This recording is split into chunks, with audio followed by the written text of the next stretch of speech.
On the security side, Scott, thank you so much. How does this happen?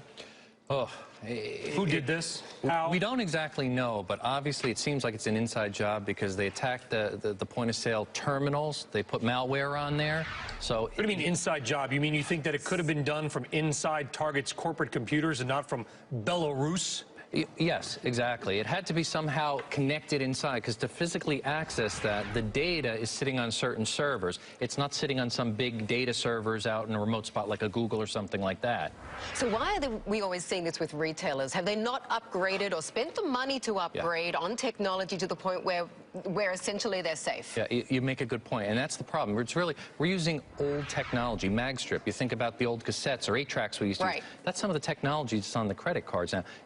Instead, most of other countries in Europe and Canada, they're using pin and chip technology, embedded microchip, much more secure and a manual And U.S. banks are starting to do this as well. Exactly. You know, Citibank, JP Morgan is starting to bring out, I've got one, is starting to bring out credit cards with the microchip, but what? We don't have the point-of-sale technology inside the retailers to be able to accept that, and they're not willing to upgrade? They're not willing to upgrade. There's cost involved there. There's a large implication on cost. You got to spend a lot of money to overhaul 2,000 stores. Yeah, but this has got to cost even more. Sure. All this theft, and it's only going to get worse before it gets better, it sounds like. Yeah, and Target's not the only target in a sense. All retailers have to get together and make these massive upgrades. Well, okay, let's bring in Jan Rogers-Kniffen, former department store executive, CNBC contributor. You've heard the stock side, you've heard the security side. What would you do if you ran Target? And we're going to find out because Becky Quick's interviewing the CEO this weekend. I talked to Becky about that. Yes, if I were running Target, I'd want to be out there in front talking a lot about what happened and what we're doing about it and how we're going to help everybody. Unfortunately, when you have a second shoe drop, it's a lot worse. Twice is worse than 2 times as bad. It's 10 times as bad. You already had this big event. Everybody kind of starts to get used to it. They're going to come back to the store, and then you drop another shoe on them. If you think their business is getting better for the last 2 days, it won't get better for the next 2 days or for a while after that.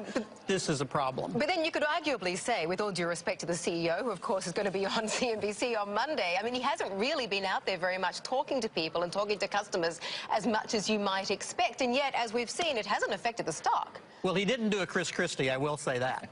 He has not been out there talking for 2 hours to the street.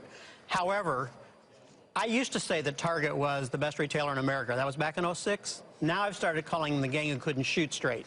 The Canada entree didn't go well. This thing's been a big disaster. I don't think the PR on it's been handled that well. They've got all kinds of issues they're dealing with. They cratered their website back in 2011. They had to fire the guy running Target.com. They've had a lot of issues. So when Faye talks about being in a challenged space, I agree. I also think they're a challenged company at the moment. And the law firms are circling, right? The class action suits are starting here. What are the expenses likely to be? I mean, is this a question for you, Faye? Maybe a question for you. The expenses are at some point going to be known. The expenses at some point will be known. What we generally learn, for instance, when Walmart had their Foreign Corrupt Practices Act investigation, is that the lawyers make a lot of money off of these kinds of things, and it is very difficult for companies to estimate what those costs are. The answer is usually higher than you thought originally. People always ask me why I went to law school. Career insurance. You'd never be unemployed. Always going to have a job. That's what it was, guys. Thank you.